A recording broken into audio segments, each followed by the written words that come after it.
네, 저희가 지금 베드로 전서를 계속 공부하고 있습니다. 베드로 전서가 쓰였던 당시가 어떤 때인지 이미 말씀을 드렸죠. 굉장히 핍박이 많은 어려운 시기에 상처받고 또 낙심한 성도들을 위로하기 위해서 이 편지를 썼다라고 말씀을 드렸습니다. 이들이 고난받는 이유는 예수 그리스도를 믿는 믿음 때문이었습니다. 그런데 이런 고난과 역경을 통해서 가지고 있는 것 다 잃어버리고 또 사회적인 직장 또 위치 다 잃어버리고 그것뿐만 아니라 때로는 마음을 이렇게 낙심하게 되면서 내가 누군지 내가 어떻게 살아야 되는지조차를 잃어버릴 때가 많이 있습니다. 정체성을 잃어버리는 거죠. 내가 누구인지를 아는 것은 참 중요합니다. 그게 우리의 삶의 모든 것들을 결정짓고 우리를 힘있게 살아가도록 만드는 원동력이 되기도 합니다. 내가 내 자신을 어떻게 보느냐, 이걸 정체성이라고 그러죠. 아이덴티티라고 이야기를 합니다. 근데 아이덴티티가 뭔가를 어원으로 쭉 살펴보니까 반복되는 어떤 내 마음속의 습관 또는 나의 어떤 바라보는 개념 이런 것들을 이야기를 하더라고요. 그러니까 반복되는 실제가 이 정체성이다 이렇게 말할 수가 있습니다. 그런데 그런 정체성이 우리에게 삶의 습관을 만들어주고 또 삶의 습관들이 그런 나의 정체성을 강화시켜주는 그런 경우들을 많이 보게 됩니다. 여러분 그 왕자와 거지 이야기 잘 아시잖아요. 다리 밑에서 이렇게 거렁뱅이로 살고 있던 한 소년이 왕의 눈에 띄었어요. 그래서 지나가던 왕이 저 아이를 데려다가 왕자로 삼죠. 거지로 살 때는 늘 먹을 것이 없어 배고팠고 그리고 예절도 몰랐고 그리고 늘 동네 불량배들한테 얻어 터지면서 이렇게 핍박받으면서 살아왔잖아요. 그러면 이제 왕자가 됐다면 왕자의 정체성을 가져야 되거든요. 근데 왕궁에 들어가 있는데도 늘 사람들이 두렵고 그래서 사람들에게 끌려가서 얻어 터지는 꿈만 꾸고 그리고 사람들하고 만나려고 하지 않고 그런 삶을 살면 참 피곤하죠. 왕자에 맞지 않는 삶을 사는 거예요. 그래서 왕자가 됐다면 거지의 정체성을 내려놓고 이제 왕자의 정체성으로 바뀌어야 되거든요. 내가 그리스도인으로 살아간다고 하면서도 우리는 옛 습관에 빠져 있고 옛날에 내가 가지고 있는 정체성이 그냥 매여 있는 경우들이 너무 많지 않는가 하는 생각을 합니다.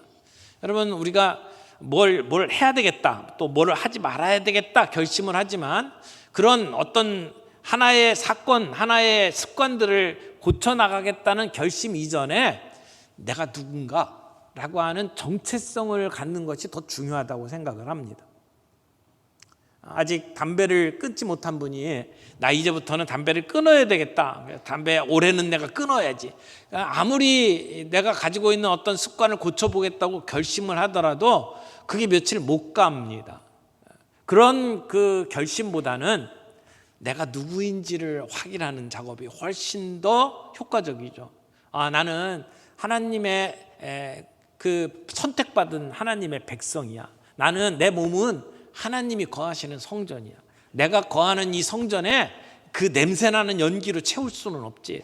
내가 누군지를 안다면 그런 습관들을 정리하는 것이 훨씬 더 쉬워지는 겁니다.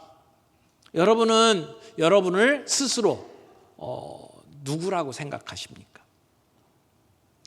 다른 사람들이 나를 보면서 내가 누군지를 확인시켜 줄 때가 있죠. 사람들이 나를 부를 때 호칭들이 있어요. 회사에 가면 어떤 호칭들이 있죠. 또 어떤 분들은 사장님 이렇게 하고 어떤 사람들은 과장님 이런 호칭들을 받습니다. 집에 가면 아빠 엄마 이런 호칭들을 받고 살아가지 않습니까? 사람들이 나를 어떻게 봐주느냐도 굉장히 중요하지만 우리 그리스도인들에게 정말 중요한 것은 하나님이 나를 어떻게 보시느냐는 거예요. 나는 하나님의 눈에 어떤 존재인가라고 하는 것이 우리의 정체성을 갖게 만드는 정말 중요한 요소라고 생각을 합니다. 우리가 성경을 읽을 때에 또 큐티를 할 때에 성경 안에서 제일 먼저 찾아봐야 될 것이 하나님은 어떠신 분인가, 예수님은 어떤 분인가, 성령님은 어떤 분인가를 찾는 거예요. 그러니까 하나님이 어떠하신 분인가를 성경을 통해서 먼저 찾아보고 그 하나님 안에서, 그 예수님 안에서 나는 누구인가를 찾는 것이 두 번째.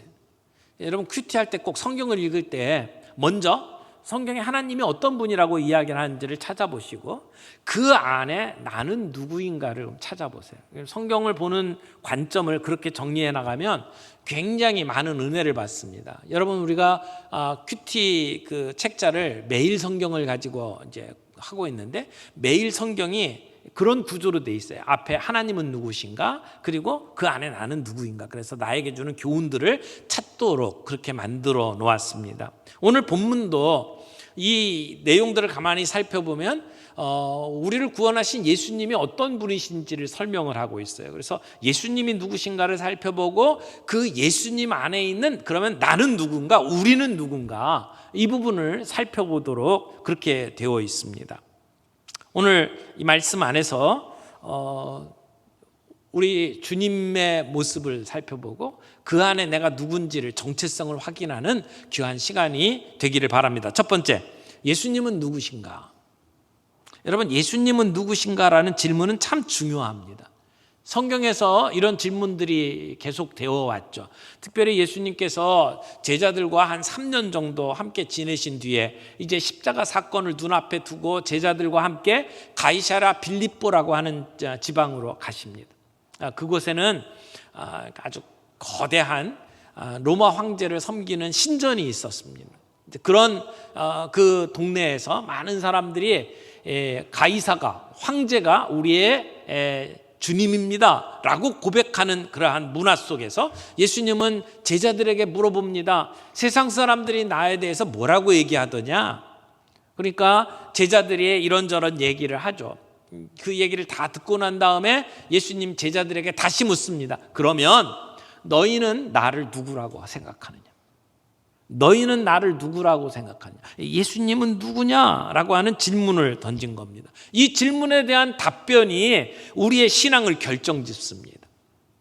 베드로는 그때 주는 그리스도시요 살아계신 하나님의 아들이십니다라고 고백을 했습니다. 그 고백이 우리를 살리는 겁니다. 그런데 오늘 본문 안에서 예수님을 누구라고 이야기합니까? 4절 말씀 보겠습니다. 4절, 사람에게는 버림바가 되었으나 하나님께는 택하심을 입은 보배로운 산돌이신 예수께 나아가. 예수님을 뭐라고 그랬죠? 큐티할 때 이렇게 정리를 하시는 거예요. 여기 예수님이 뭐라고 했는지를 가지고 정리를 하는 거예요. 예수님은 보배로운 산돌이다, 이렇게 정리를 하시면 되겠죠. 보배로운 산돌, 산돌이 뭘까요? 여러분, 돌이 살아있어요? 영어로 리빙스톤이라고 되어 있습니다. 그 아프리카 선교사로 가신 분이 이 이름을 가지고 갔죠. 리빙스톤. 산돌. 돌이 살았대요. 예수님이 산돌이라고 이야기를 합니다. 그러면 이 산돌이 무슨 의미일까요? 산돌. 살아있는 돌. 또 이렇게 생각할 수 있어요. 생명을 주는 돌. 예수님은 우리에게 생명을 주시는 분입니다. 그래서 우리가 예수님께 가게 되면 예수님에게 생명을 얻습니다.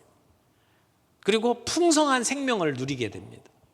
예수님은 그렇게 생명을 소유하신 분이고 생명을 주는 분이에요. 그래서 산돌이라고 표현을 합니다. 그런데 4절에서는 보배로운 산돌이라고 표현됐는데 그 다음에 6절에 가면 예수님을 또 다른 돌로 표현합니다. 6절 보세요. 성경에 기록되었으되 보라, 내가 택한 보배로운 어떤 돌? 모퉁이 돌을 시온에 두노니 그를 믿는 자는 부끄러움을 당하지 아니하리라. 이게 구약의 예언된 말씀을 가지고 인용을 하는 거예요. 근데 예수님을 여기 뭐라고 그랬어요? 예수님은 보배로운 모퉁이 돌이다. 근데 시온에 두었다. 그래서 그 모퉁이 돌을 믿는 자는 부끄러움을 당하지 아니하리라 라고 말씀을 합니다. 7절 보세요. 그러므로 믿는 너희에게 보배이나, 우리 믿는 사람들에게는 그 모퉁이 돌이 보배예요. 그러나 믿지 아니하는 자에게는 건축자들이 버린 그 돌이다. 믿지 아니하는 자들은 그 돌을 버렸어요. 근데 그 돌이 뭐가 됐다? 모퉁이의 머릿돌이 되었다. 그러면 그 예수님은 어떤 돌이에요? 모퉁이의 머릿돌이다. 이렇게 말할 수 있어요. 그러니까 지금 돌 시리즈가 계속 나오고 있는데 4절에서는 산돌, 그리고 6절에서는 보배로운 모퉁이 돌, 그리고 7절에서는 모퉁이의 머릿돌, 이렇게 표현을 했어요. 모퉁이 돌이 무슨 뜻일까요? 우리 찬양대에서 예수는 모퉁이 돌 이런 찬양을 한 적도 있는데, 모퉁이 돌이 뭐예요? 지금 우리가 이제 건축을 하는 것과 2000년 전 이 그 초대교회 시대의 건축하고는 굉장히 다르죠. 우리가 이런 건축을 할 때에는 대부분 이제 철근, 콘크리트 이런 것들로 짓고, 그리고 이제 공사가 다 끝나면 그 앞 정면 뭐 왼쪽 구퉁이 아니면 오른쪽 구퉁이에다가 몇 년 몇 월 며칠 이렇게 그 정초석이라고 그러나요? 그걸 이렇게 갖다 붙이죠. 그래서 머릿돌이라고 얘기를 합니다. 근데 여기에 나오는 머릿돌은 그런 머릿돌이 아니에요. 그러니까 오늘날 건축하는 생각을, 건축법을 생각을 하면서 이 모퉁이 돌을 또는 머릿돌을 생각을 하면 이게 와닿지를 않아요. 또 우리나라 말에는 주춧돌이라는 표현도 쓰죠. 주춧돌. 전통적인 집을 지을 때에 목재를 가지고 기둥을 세우면, 그러면 그 목재 밑에다가 이렇게 파이지 않도록 이렇게 든든하게 버텨주는 돌을 둡니다. 그걸 주춧돌이라고 표현을 하죠. 그런데 2000년 전에 이제 건축을 할 때는 대개 돌로 건축을 하게 되는데, 그때 건축을 이렇게 땅을 정리를 하고 제일 먼저 놓는 돌이 이 벽과 벽이 이어지는 코너에, 거기에 모퉁이 돌을 놓습니다. 그 모퉁이 돌을 가장 이렇게 튼튼하고 좋은 반듯한 돌을 깔고 그 위에다가 돌을 계속 쌓아가요. 그래서 이쪽 벽과 이쪽 벽이 이렇게 함께 얽혀가지고 흔들리지 않도록 만들어주면서 건물이 올라간단 말이에요. 그래서 이 기초로 놓는 돌, 그 코너에 딱 자리를 잡고 있는 돌이 그 건축물의 크기와 든든함을 결정짓습니다. 굉장히 중요한 거예요. 그 예루살렘 성전이 굉장히 거대하게 지어졌잖아요. 그때 그 건축물의 코너에 있는 그 모퉁이 돌은 지름만 11m가 됐다고 그러더라고요. 11m. 그러니까 11m 하면 굉장히 높잖아요. 그러니까 돌 하나가 얼마나 중요한지를 알 수가 있습니다. 그런데 예수님이 그 건축물의 모퉁이 돌이다라고 오늘 성경은 이야기를 하는 거예요. 그러니까 건축에 있어서는 그 기초 역할을 하는 그 돌이 굉장히 중요하죠.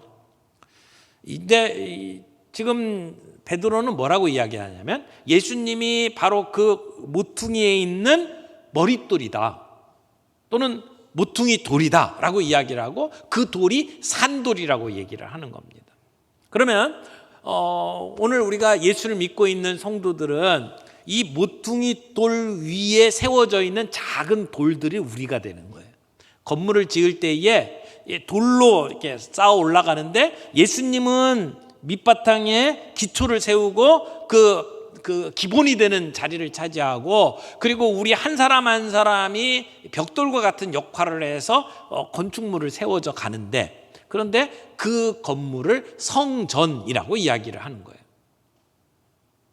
여기 중요한 몇 가지가 있는데 좀 살펴보죠. 첫 번째는 지금 이 산돌, 모퉁이돌 또는 모퉁이의 머릿돌이라고 이야기하는 분이 예수님이다.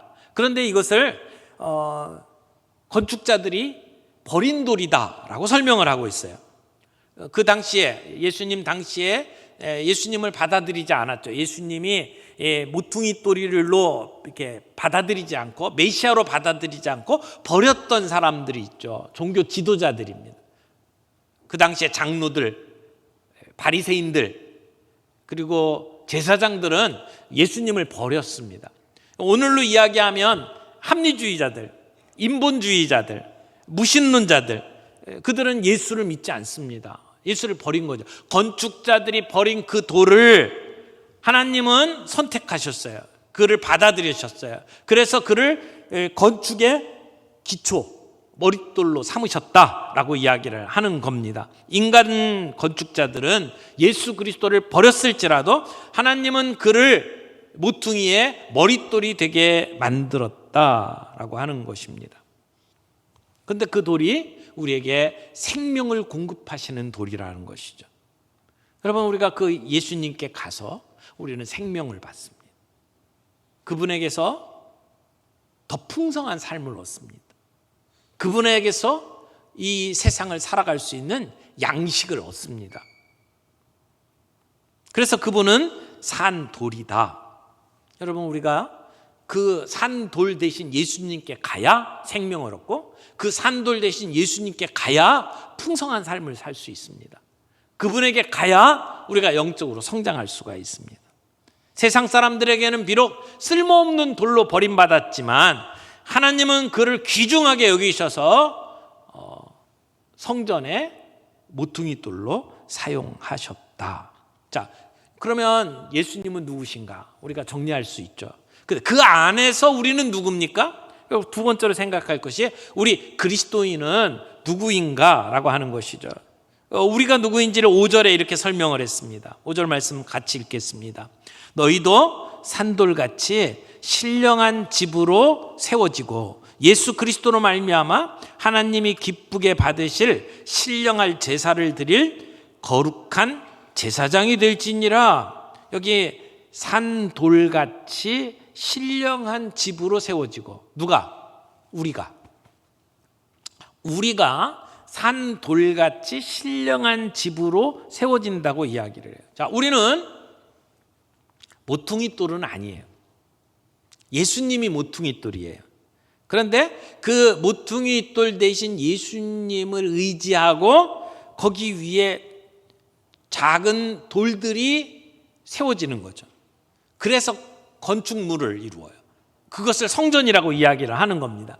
영광스러운 하나님의 나라. 오늘 우리들이 속해 있는 교회, 하나님께서 우리를 그 교회의 벽돌로 사용하셨다라고 하는 것입니다. 그러니까 교회의 기초는 모퉁이 돌 대신 예수 그리스도고 우리는 그 위에 얹어져 있는 작은 돌들이다, 이렇게 말할 수 있습니다. 우리가 산돌 대신 예수님에게 연결되어서 우리도 산돌이 되는 거예요. 그래서 우리를 보고 산돌이라고 말씀하셨어요. 예수님만 산돌이 아니라 너희도 산돌같이 서로 엮여져서 건축물을 이룬다라고 이야기를 하는 거죠. 예수님이 살아서 역사하시는 생명을 우리에게 주셨어요. 그래서 우리도 만나는 사람들에게 생명을 주는 삶을 살아갈 수 있는 거죠. 여러분, 우리가 빛의 원천은 아니에요. 그러나 빛 대신 예수 그리스도를 따라가면 우리를 통해서 빛을 전하게 만드셨어요. 그래서 우리는 세상 속에 작은 빛으로 살아가는 거죠.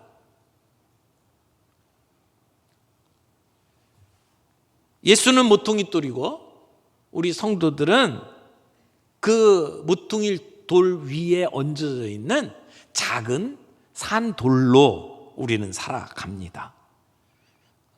그래서 우리는 그 세워진 성전의 한 조각이 되는 거죠. 거룩한 성전의 일부분이 내가 되는 겁니다. 그러면 여기 중요한 것은 우리 돌이 어디 위에 얹어져 있어야 되는 거예요? 모퉁이 돌 위에 있어야 돼요. 우리가 예수님에게 연결되어 있을 때 우리는 의미가 있어요. 그럴 때 우리는 생명을 얻고 생명을 누리면서 살아갈 수 있습니다. 동시에 모퉁이 돌 위에 있는 작은 돌들은 하나가 아니에요. 반드시 많은 돌들이 엮여지도록 만들었어요. 그러니까 나 혼자 있는 돌은 의미가 없어요.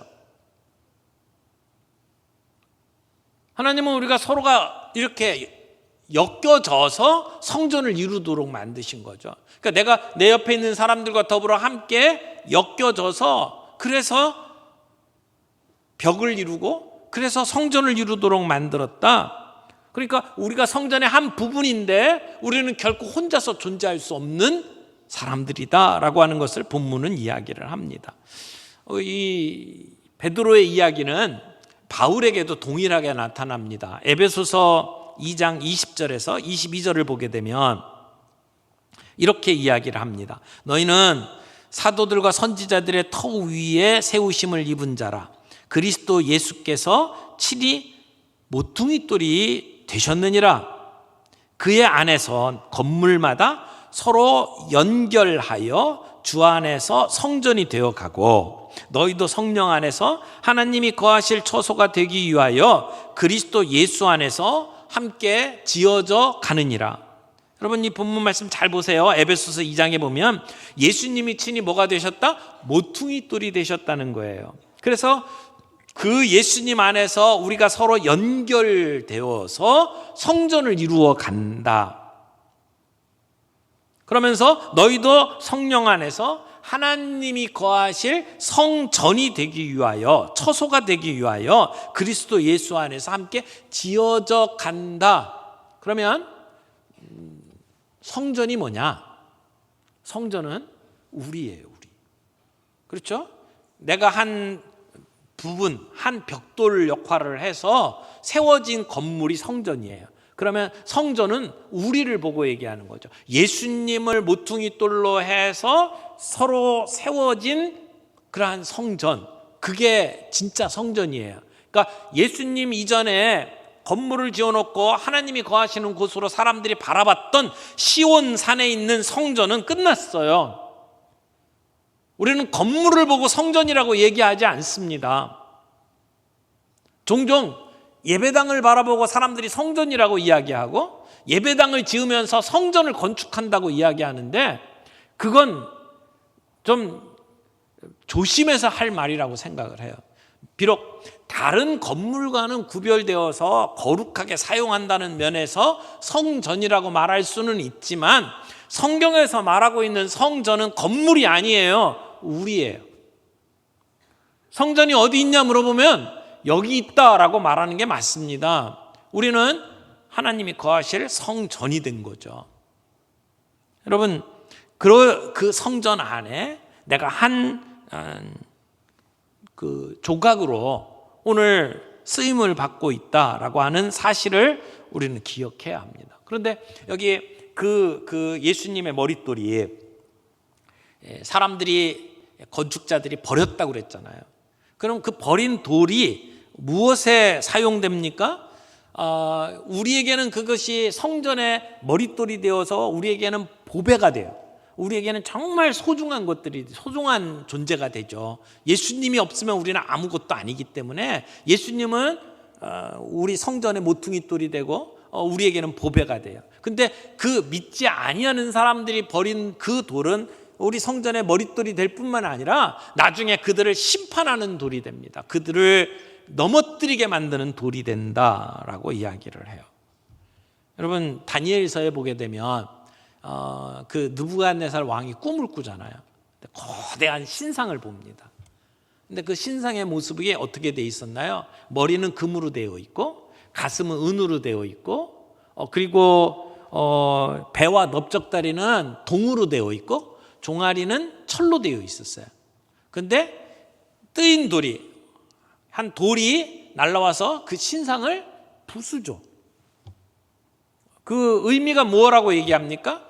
각각의 그 다른 재질로 되어 있는 부분들은 그 당시에 대제국을 의미한다라고 얘기를 합니다.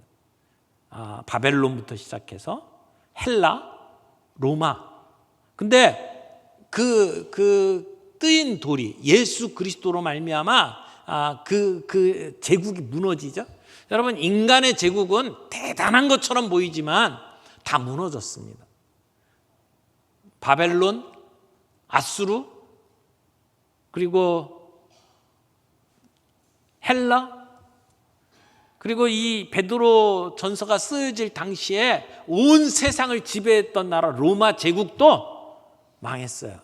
영원한 나라가 없어요. 지금 우리 시대의 강대국이 어디입니까? 미국이고 중국이고 이야기하지 않아요? 그러나 이게 얼마나 가겠어요?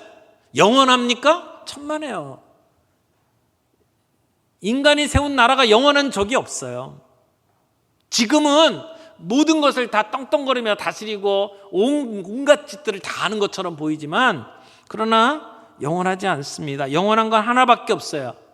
뜨인 돌, 예수 그리스도.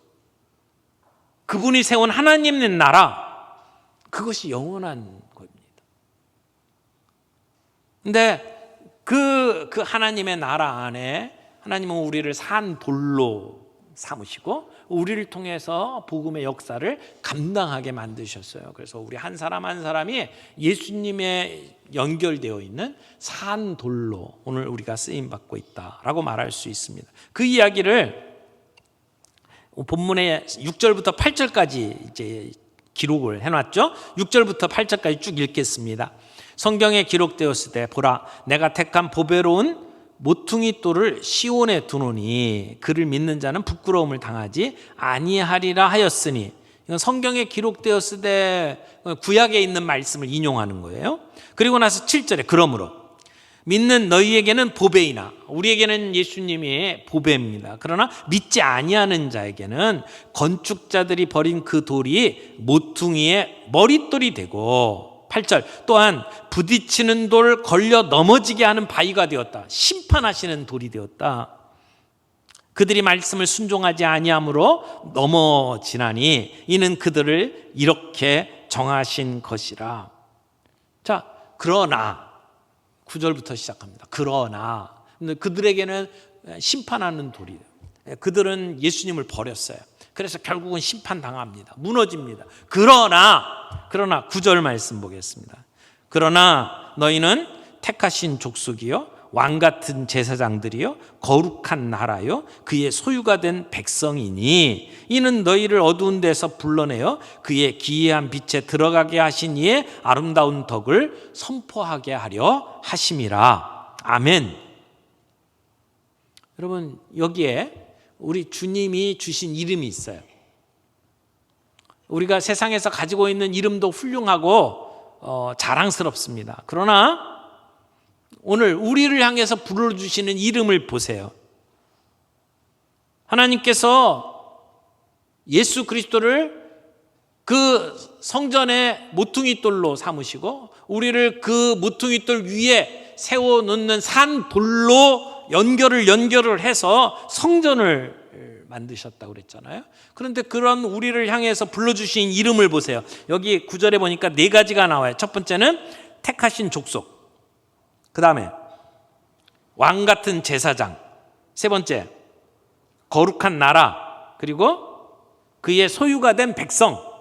4가지가 나왔잖아요. 여러분, 그 이름 하나하나를 가지고 깊게 이렇게 정리를 할 수 있는 시간은 없어요. 다음 주에는 이 가운데 특별히 왕같은 제사장이라고 하는 주제를 놓고 여러분하고 함께 말씀을 좀 생각을 해보려고 합니다만은, 오늘은 간단하게 이 내용을 좀 정리를 하겠습니다. 첫 번째, 택하신 족속. 우리는 하나님의 택함 받은 족속이에요. 하나님이 우리를 택하셨어요. 여기 택하셨다라고 하는 것, 귀중한 것을 선택했다라는 의미를 담고 있어요. 우리는 하나님이 귀하게 여겨서 우리를 택해 주셔요. 하나님이 우리를 쓰시는 거라고 말하는 겁니다. 택함을 받았다, 굉장히 중요한 의미가 있습니다. 여러분, 사실 우리가 인생을 살면서 우리 옆에 있는 사람들에게 인정받기를 원하잖아요. 누구나 인정받기를 원하는 갈망이 있어요. 그래서 우리는 사람들이 나를 받아주기를 원하는 마음 때문에 우리를 꾸밉니다. 오늘 입고 오신 옷도 내 사람들을 만날 사람들을 생각을 하면서 어떤 옷을 입고 가야 될지를 생각을 하셨을 거고, 그리고 화장들을 하시는 것도 사람들에게 보이기 위해서, 내가 사람들에게 받아들여지기 위해서 하는 일입니다. 우리가 타고 다니는 차, 우리가 사는 집, 우리가 갖고 있는 직장, 이 모든 것이 우리가 이웃들에게 받아들여지기 때문에 하는 일들이 많이 있습니다. 그래서 그 사람들이 나를 알아주었다, 나를 받아줬다 그러면 뿌듯해하죠. 여러분 어렸을 때 게임할 때 어느 편에 속하느냐가 굉장히 중요하지 않습니까? 되게 이제 그 게임을 제일 잘하는 사람들이 이렇게 팀의 리더가 돼가지고 가위바위보 해가지고 사람들을 이렇게 뽑습니다. 그런데 나를 뽑을 때 좋은 팀에 들어가기를 원하잖아요. 그 잘하는 사람이 나를 뽑아줘가지고 그 팀이 이기면 참 좋잖아요. 근데 저 팀에 가면 그저 글렀다 이렇게 생각을 하는데, 나를 거기서 뽑아가면은 이 정말 마음이 불편하지 않습니까? 사람들이 나를 뽑아주기를 원하는 마음이 있단 말이에요. 여러분은 그런 누군가가 나를 선택했을 때의 그 뿌듯함, 그 기쁨 경험을 해보셨잖아요. 제가 어떤 아리따운 처자에게 가서 결혼해달라고 부탁을 했을 때 그 여인이 저를 선택해 줬어요. 제가 뽑혔단 말이에요. 세상의 모든 남자들 가운데 나를 선택해 줬어요. 그때는 아무것도 안 보였어요. 뿌듯함이 있는 거죠.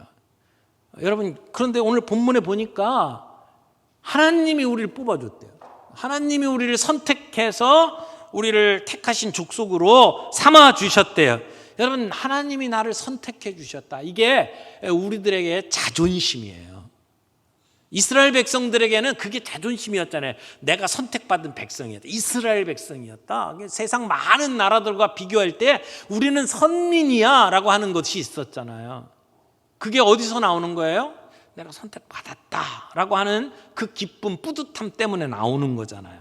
여러분, 하나님이 우리를 선택해 주세요. 내가 선택한 게 아니라, 내가 여러 신들 가운데 내가 하나님을 선택한 게 아니고 하나님이 나를 선택해 주셨어요. 내가 뭔가를 잘 했기 때문에 인정받은 게 아니고 조건이 없이 하나님이 나를 선택해 주셨다. 그 기쁨, 그 뿌듯함. 여러분, 우리가 그런 존재입니다. 그런데 두 번째, 왕 같은 제사장이라고 얘기를 했어요. 앞에서는 우리가 거룩한 제사장이라고 그랬고, 뒤에서는 왕 같은 제사장이라고 이야기해요. 여러분, 거룩한 제사장이라는 얘기는 따로 구별했다 그런 뜻이에요. 다른 여러 나라들 가운데 하나님께서 우리나라를 선택했다 그런 의미에서 거룩하다. 그래서 우리는 달라야 된다. 세상 사람들이 살아가는 방식과 달라야 된다. 그런 의식을 갖게 만드는 게 거룩한이라는 뜻이죠. 근데 왕 같은 제사장이래요. 이 말은 왕에 속한 제사장 이런 의미를 담고 있어요. 제사장은 세상 사람들에게 그렇게 큰 부러움의 대상이 아닐 수 있습니다. 안 믿는 사람들이 제사장이 대단하겠어요? 근데 안 믿는 사람들은 왕은 대단하게 여겨요. 왕 같다 그러면 오 대단하네 이렇게 생각을 한단 말이에요. 근데 우리의 제사장 됨이 그런 느낌이 드는 존재라고 이야기를 하는 겁니다. 근데 제사장은 뭐 하는 사람들이에요? 하나님께 제사를 드리는 사람들이죠. 근데 제사장의 의미를 살펴보면 이게 라틴어 그 뜻을 보니까 다리를 놓는 사람이라는 뜻을 갖고 있더라고요. 그러니까 하나님과 백성 사이에 중보자 역할을 하는 게 제사장. 그래서 하나님께서 우리를 그런 제사장을 삼으셨대요. 여러분 여기에 우리가 누구예요? 우리가 여기 앉아 계신 저와 여러분들을 다 우리라고 얘기를 하는 거잖아요. 그러면 제사장이 누구라고요? 나라고요. 우리라고요. 여러분, 목사만 제사장이 아니에요. 여러분이 제사장이에요. 여러분이 나는 제사장이야 라고 하는 의식을 갖고 있나요? 많은 분들이 목사님이 제사장이라고 자꾸 생각을 해요.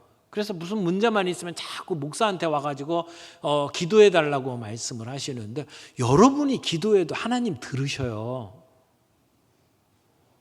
그렇잖아요. 여러분이 하나님 앞에 기도해도 하나님이 들으셔요. 예전에는 이스라엘 백성들이 하나님 앞에 나아갈 때는 제사장을 거쳐야만 됐어요. 제사장들이 대신 제사를 드려줘야만 됐어요. 그러나 예수님께서 십자가에 못 박혀 돌아가실 때에 성전의 휘장이 찢어졌어요. 지성소와 성소 사이의 휘장이 찢어졌어요. 예전에는 1년에 한 번씩만 대제사장이 들어갔던 자리에 이제는 누구나 들어갈 수 있게 되었어요. 그래서 우리는 예수 그리스도를 믿음으로 말미암아 하나님 앞에 담대히 나아갈 수 있는 자격을 얻게 된 거예요. 여러분, 누구를 거쳐서 하나님께 갈 생각하지 마세요. 내가 하나님 앞에 직접 나아가는 존재로 우리를 부르셨어요. 그래서 우리가 제사장이에요.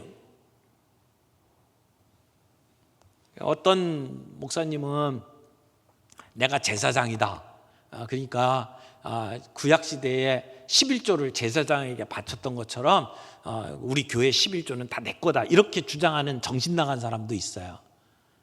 여러분, 분명하게 기억하세요. 사기입니다.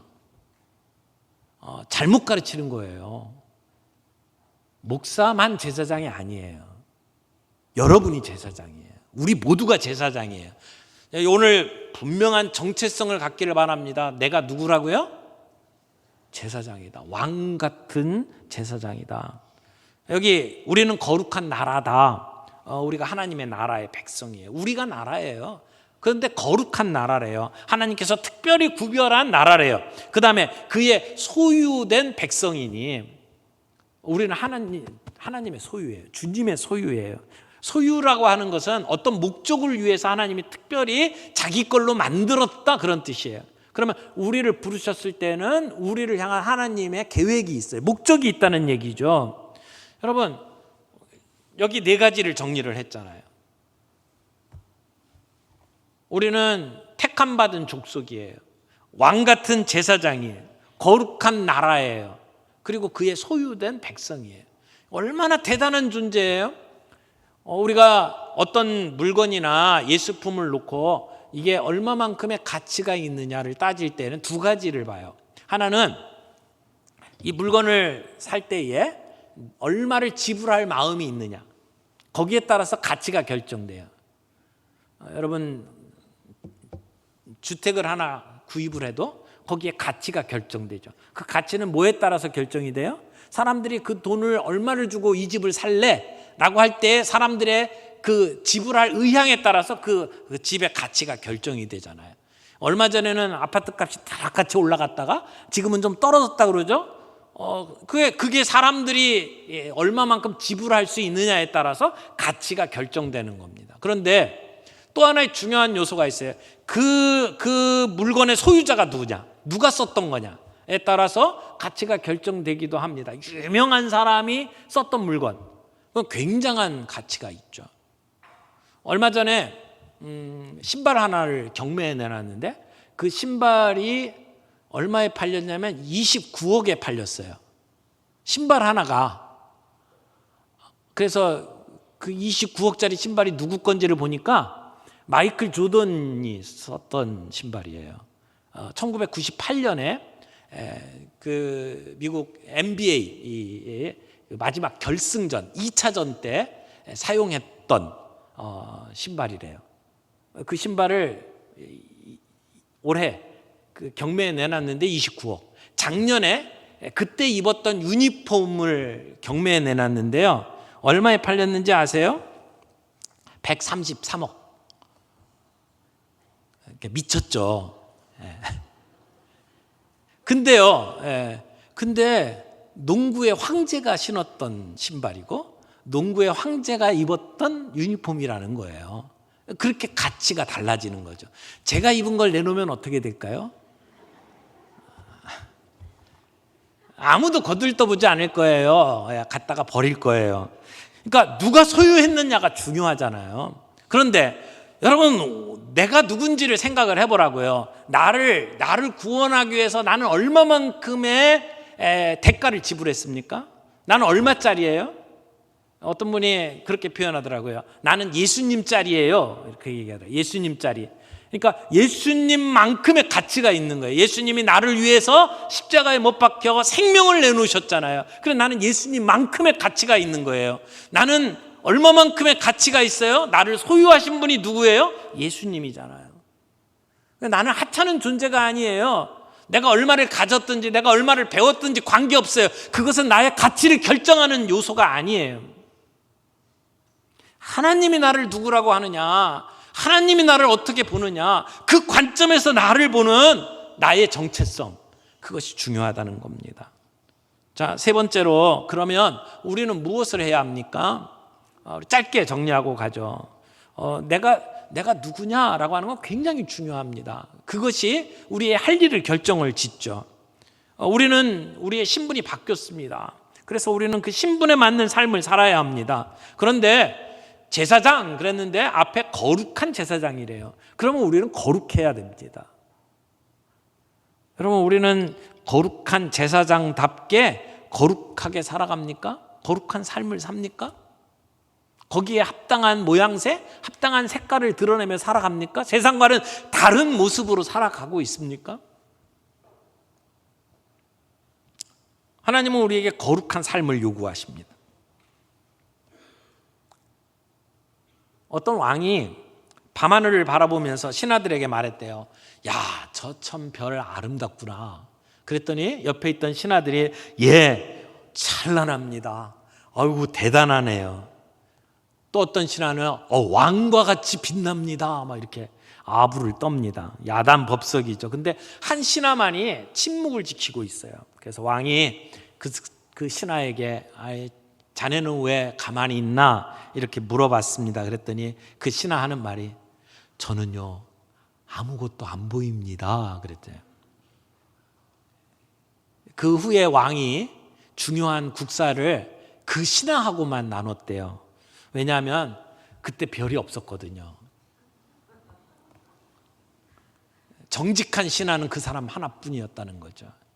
여러분, 우리가 그리스도인으로 살아가면서 거룩한 제사장이라면 우리는 이 세상 속에서 분명한 우리만의 색깔을 드러내며 성결한 삶, 거룩한 삶, 정직한 삶을 살아야 할 겁니다. 그런데 또 하나, 우리 9절 말씀에 보니까 이는 너희를 어두운 데서 불러내어 그의 기이한 빛에 들어가게 하신 자의 아름다운 덕을 선포하게 하려 하심이라. 오늘 우리가 이런 하나님의 이름을 받았어요. 우리는 선택받은 족속, 그리고 왕같은 제사장, 이런 이름들을 받았단 말이에요. 근데 그 이유가 뭐냐고요? 이는 아름다운 덕을 선포하게 하려 하심이라. 이 선포라고 하는 말이 옛날 성경에는 선전하게 하려 하심이라 이렇게 돼 있어요. 선전, 프로파간다 이런 얘기들 하죠. 우리가 사람들 앞에 이렇게 드러내서 이야기하는 거, 광고하는 거죠. 우리가 어두움 가운데서 우리를 빛의 자녀로 만들어 주셨어요. 우리를 그렇게 하신 그 아름다운 덕, 하나님의 은혜, 그걸 사람들에게 선포하면서 살아가도록 우리를 그렇게 세워주셨다라고 오늘 본문을 이야기를 하는 겁니다. 사랑하는 성도 여러분, 내 마음속에 하나님의 그 은혜에 대한 감사한 마음이 있나요? 그래서 그걸 사람들에게 떠벌리고 이렇게 선전하고 싶은 마음이 있나요? 정말 주님의 은혜를 아는 사람이라면 우리가 그 은혜를 표현할 수 있어야 합니다. 우리의 마음을 그렇게 표현하면서 살아가기를 바랍니다. 그때 우리의 삶 속에 하나님의 은혜가 더 넘칠 거예요. 그때 우리는 더욱더 성숙한 삶을 살아가게 될 거예요. 우리가 찬양을 할 때도 그 하나님의 은혜를 정말 우리의 마음을 다해서 열정으로 찬양하고, 그리고 우리 주변에 있는 사람들에게 하나님의 선하심을 그렇게 소개하고 나눌 수 있는 삶을 사는 것, 그것이 우리를 왕같은 제사장으로 삼으신 이유라고 성경은 이야기를 하고 있습니다. 제사장이라면 제사를 드려야 합니다. 로마서 12장 1절 말씀에 보면 이렇게 얘기하죠. 그러므로 형제들아, 내가 하나님의 모든 자비하심으로 너희를 권하노니 너희 몸을 하나님이 기뻐하시는 거룩한 산 제물로 드리라. 이는 너희의 드릴 영적 예배니라. 우리는 우리의 몸으로 제사를 드리는 제사장이다 라고 성경은 이야기를 하고 있습니다. 오늘 우리의 삶 속에 우리의 몸으로 예배를 드리며 제사를 드리는 그러한 제사장의 삶을 살아가기를 바라고, 하나님의 그 은혜를 세상 사람들에게 널리 선전하는 그러한 제사장으로 살아갈 수가 있기를 바랍니다. 오늘 말씀 가운데 예수님이 누군지를 정리했어요. 예수님이 누구셔요? 산 돌이에요. 생명을 주시는 돌이에요. 사람들이 버렸는데 하나님은 그 예수님을 성전에 모퉁이 돌로 쓰셨어요. 그리고 우리는 그 모퉁이 돌 위에 세워지는 돌로 성전 벽을 이루어 갔죠. 그래서 우리가 성전이다 라고 말씀을 드렸습니다. 그러면 그 안에서 우리의 존재가 무엇인지 정리가 됐죠. 우리는 선택받은, 하나님의 선택받은 족속이에요. 왕 같은 제사장이에요. 우리는 거룩한 나라예요. 우리는 하나님의 소유된 백성이에요. 우리는 그만큼의 가치가 있단 말이에요. 내가 누군지에 대한 분명한 정체성을 가지고 내가 얼마만큼 가치가 있는지를 확인하면서 우리의 삶을 살아갈 수 있기를 바랍니다. 그래서 우리의 존재의 목적에 맞게 우리는 하나님의 이름을 높이며 거룩한 삶을 살며 우리의 몸으로 제사를 드리며 제사장답게 살아갈 수 있는 저와 여러분들이 되기를 바랍니다.